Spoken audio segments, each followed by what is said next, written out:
All right, so thanks, John. I'm glad that you're here. You're an expert in ADUs. ADUs are a significant thing for people right now because housing's so unaffordable. You can convert your garage or add an additional unit to your current home, make it more affordable for you and your family. So it's really popular now. It's a big thing. I come across people that a big thing is, well, can we put an ADU on this property? Or if we put an ADU, how much more are we going to get for the property? So it's a big thing now, and you're an expert in this. You've done a number of ADUs. You have knowledge and experience in this. So thank you for having the opportunity, sharing in advance the information on how to do it. Because people think it's easy. People think it's easy. Some people think it's easy, then maybe it's not so easy as you think at first, right? Luis, thank you. Luis, thank you very much for having me, first of all. It's a passion of mine. When this became legal, it was like the gold rush. It's beneficial towards everybody, especially homeowners that want to grow their business. And now with the economy of our kids not moving out as much as we like them to, because it's easier for them to stay home, it's actually affordable. So this is a way that they can actually stay there, but now be independent. Yes. So Okay. in the small time that the industry has been around, it's also been changing and formalizing. There's different things. I I ask you to follow up on the SB9 laws that are coming up. All these are just basically set up for the homeowners. There's so much more advantage that we can take in.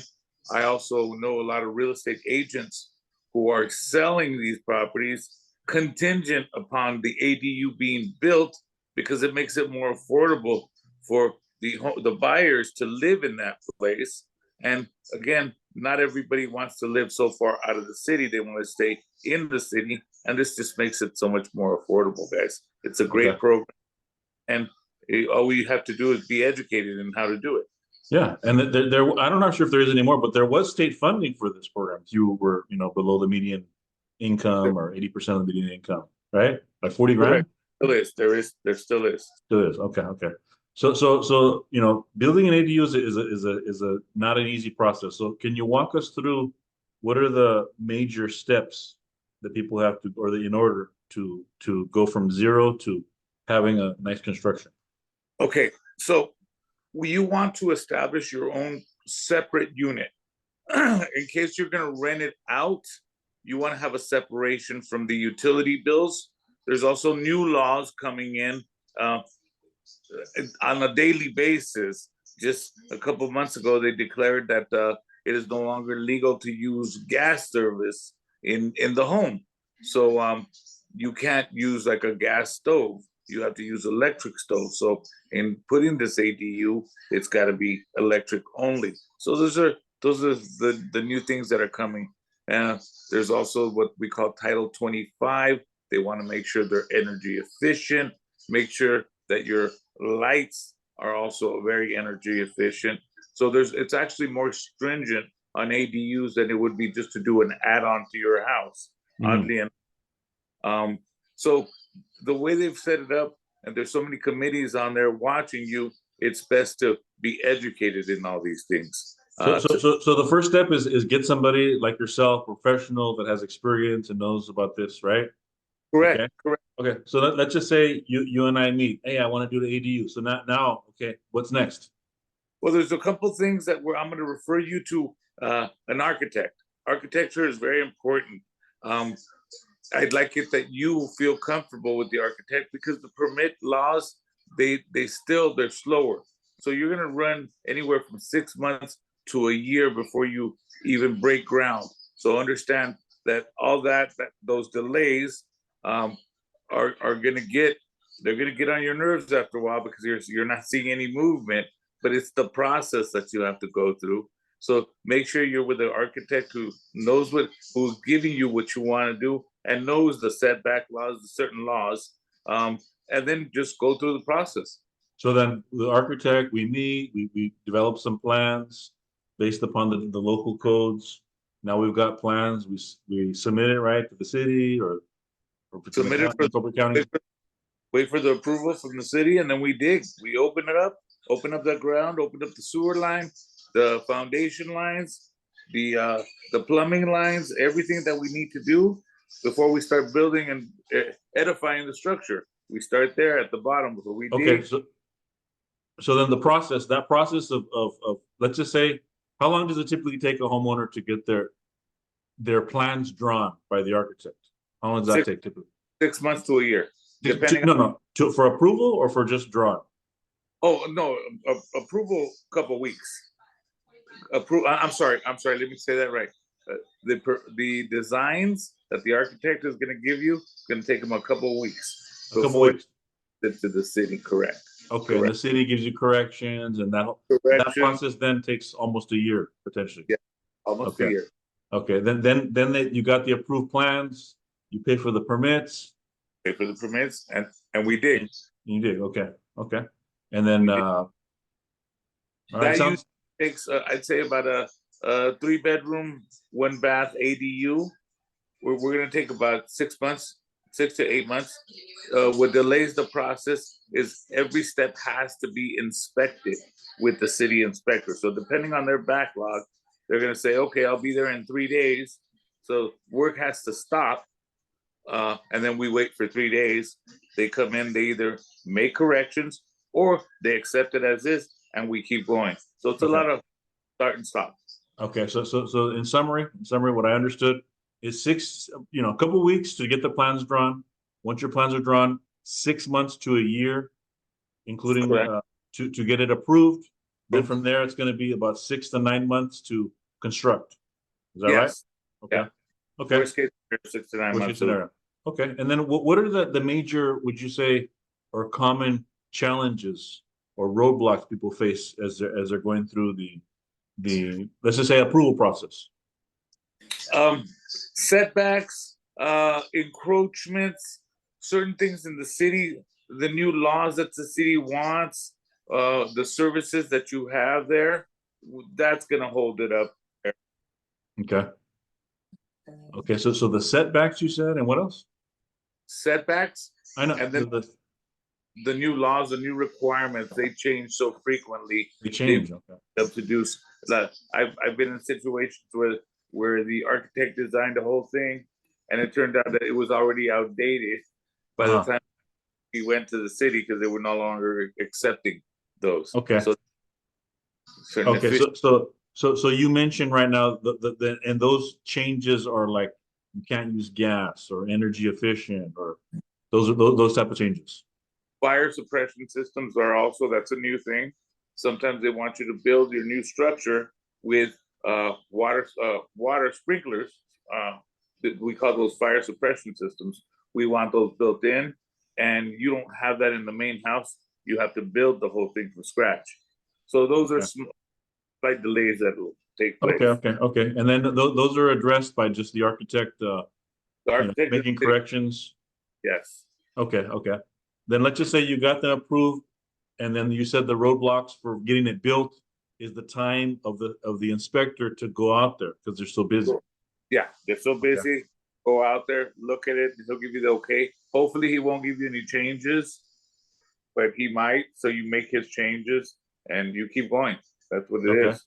Okay. And then what are some key lessons that you've learned? You built a number of ADUs. What are the key things you learned that homeowners should do before they even start the project? Like very flexible, very, very flexible, and know that it's going to take longer than what you expected. And sadly enough, it's going to cost a little bit more than whatever your budget had. You already had a mental budget. It's going to cost a bit more. I just finished one in Los Angeles where the city didn't like the frontage because it started off as an original 2-car garage, and they didn't like that. So they wanted me to add a porch right to the front where the 2-car garage door was at. They didn't like just me adding to it. They said, no, give me a nice porch. And there was nothing we can say about it. And that cost us another $17,000 to it because they wanted it to look nice. So there's beautification properties that we have to abide by. So, but yeah, ultimately it looks very nice. Customers Okay. ultimately love it. Okay, cool. So the lesson is just be wary that there might be more costs that are incurred because of the different changes. Yes. Okay, Yes. okay. Any other, key insight before I embark on this big project? The market change, the price fluctuates on material. 3 months ago, we were paying $75 for a sheet of plywood. Now I think it's back down to 35. So understand that sometimes we have a shortage of material and then the price goes through the roof. So that affects it. So always be on top of that. Stay on top of your competitors. Other shops that'll sell it cheaper. Stay on top of the bottom line because little things add up, guys. Especially once you start getting into the finish. Most families, by the time we're getting to the finish line of the ADU, that's when all the water faucets come in, the shower faucets, and those can tend to be very expensive. And Okay. there goes the family budget there. So stay on top. Okay.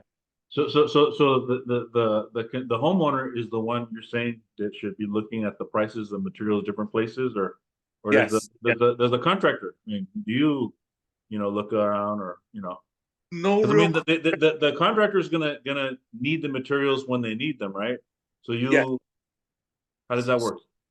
Well, the way it works is on finished work, we really don't get involved with we'll give you the commercial cheapest of the line, but husband and wife, sometimes they want something nicer, and we'll put that on back on them and say, hey, listen, your budget for this faucet is $35. So the nice black one, Moen, that you saw is $300. So just you guys pay for that or the difference of Okay. that. I see. Okay. And so that's of the finished product. But in terms of and that's gonna affect the price, and they make their determination. But in terms of the whole construction, and as you've constructed these, what are some things that people should consider to cut costs without compromising quality? I don't mean the finished. I don't mean the faucets or the tile, but ways that they can not have so much expense. Is there any things that Size, you guys, size is very important. The smaller, understand once a ADU gets a certain size, then it puts you off in a different bracket. Well, they'll actually charge you school tax, different taxes that can go up to $5,000, and that hits you after you've already done the plans and submitted them. They said, oh, by the way, we need this done and this done, and there you go. There's 5,000, 6,000 you didn't expect to pay. So stay on top. Is very important, guys. Okay, and then that information you have off the top of your head, like how much square foot is incurs, like what's a square? Every city is different, though. That's why it all depends on the city you're building on, and some cities are more forgiving than others. So get to know your city and get to know your contract. Make sure it's all about communication, because for these 6 months you're going to practically be living together. Understand there's going to be good days and bad days, and you guys got to get along and communicate. Okay. And there's going to be setbacks. Okay. Yeah. So communication is important, and so but my experience, the contractor needs this material, so now we're gonna get this material. Now they're done with that. Now we're gonna get another material. Is that kind of like how it works? And so you're suggesting that we kind of like price it out before, when we need this material, price it out. Yes, correct. Okay. All right. So how can homeowners, I know you said be flexible, but how can they effectively communicate their needs and their expectations with the contractor to make sure that it's a smooth process? Make sure you guys get along well and communicate very well. You guys have to understand each other. It is a partnership from the beginning to the middle to the end. It is a partnership, and you guys need to be on the same page always. Okay. Now that's helpful. Are there any specific design considerations or trends in the ADU construction that you're seeing? No, they fluctuate very different, and it all depends on what the main unit is looking like.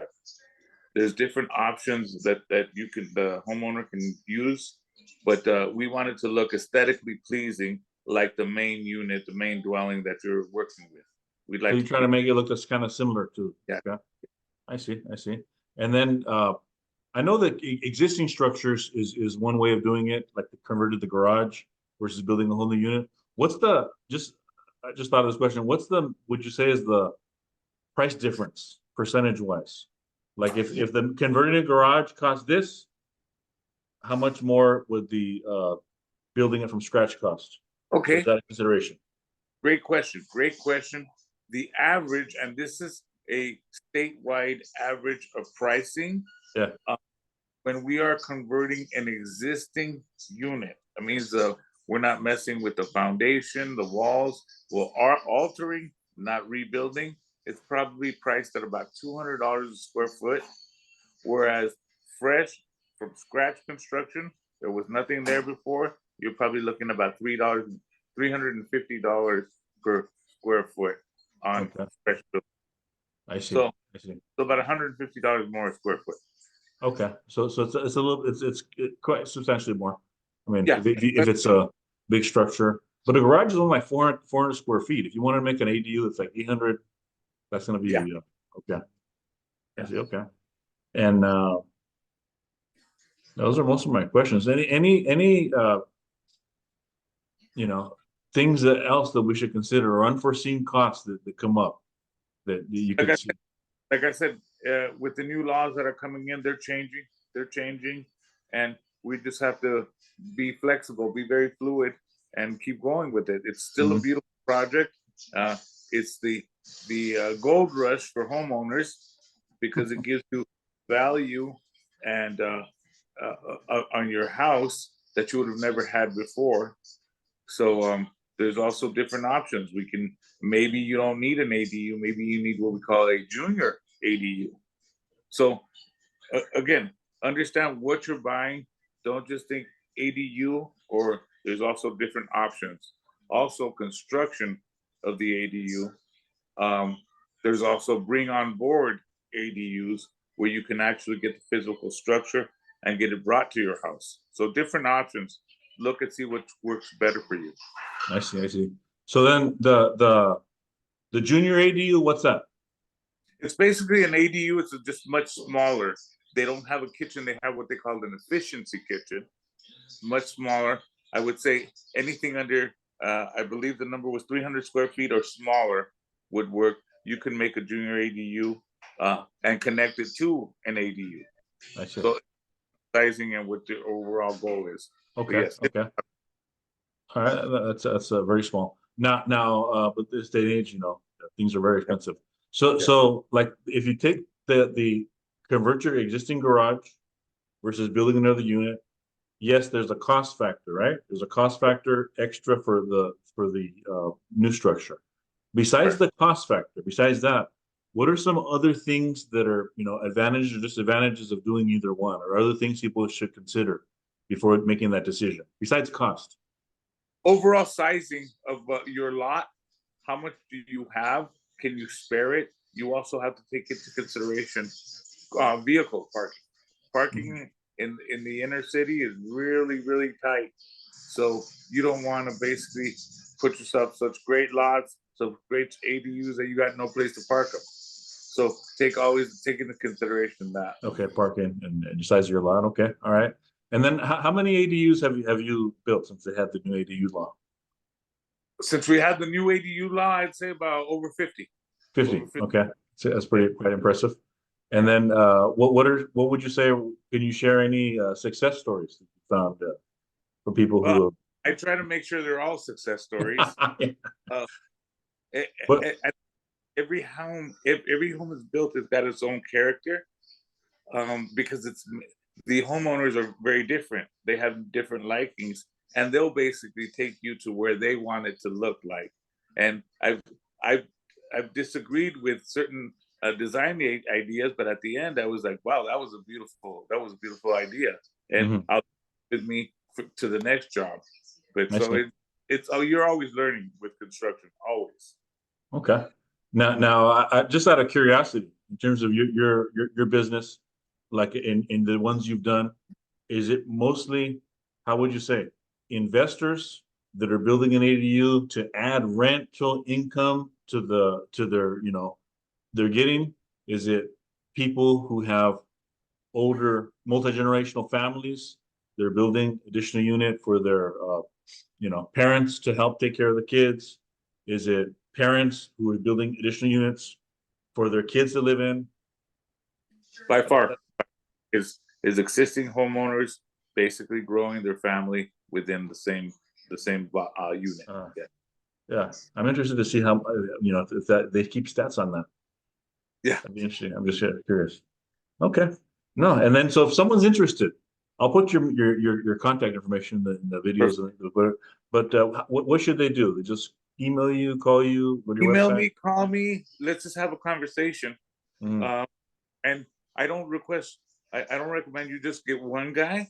Ask buddies, ask friends. Go online and then start talking to contractors, not just one contractor. So that way you'll know if they're the right one for you. You guys flip because you guys are going to be in business for a while.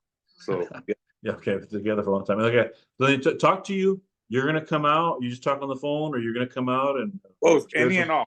Yeah, okay, any and okay. And then did that consultation cost any money or? no, it should not Okay. cost any money. Okay, and then let's just say I want to work with you. Do you have architects that you recommend, or how do you? I have my own team that I recommend, but don't feel that you need to use them. If you have an architect, I'd rather you use them only because if they take too long, you're not mad at me. You're mad at your architect because that would be the longest process there. Okay, okay.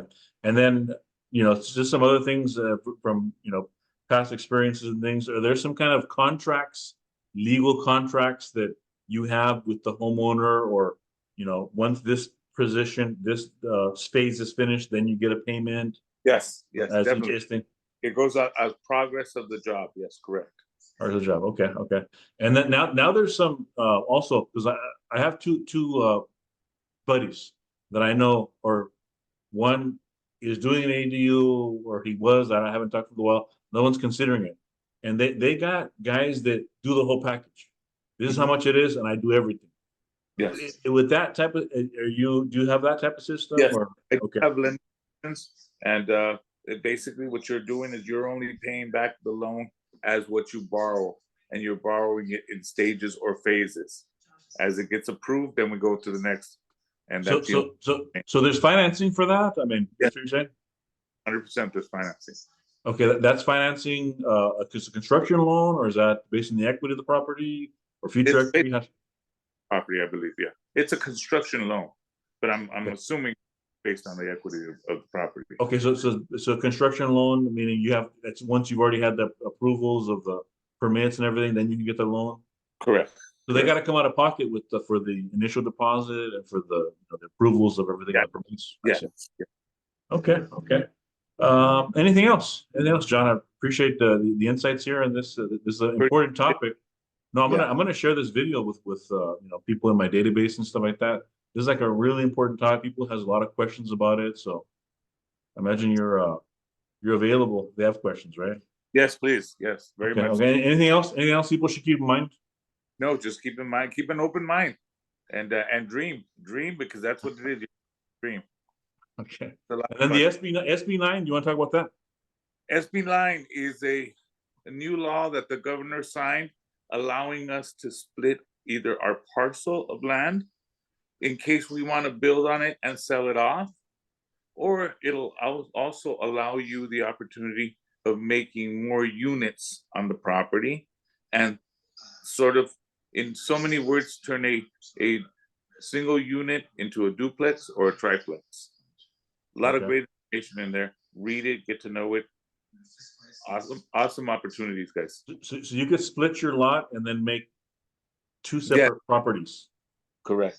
And then can you sell one of them if you want? You can sell one of them off, correct. Or you can rent it or keep it separate.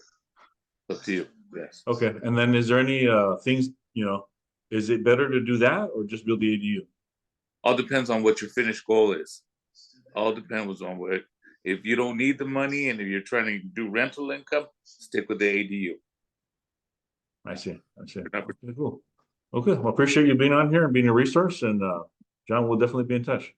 Thank you so Okay. much.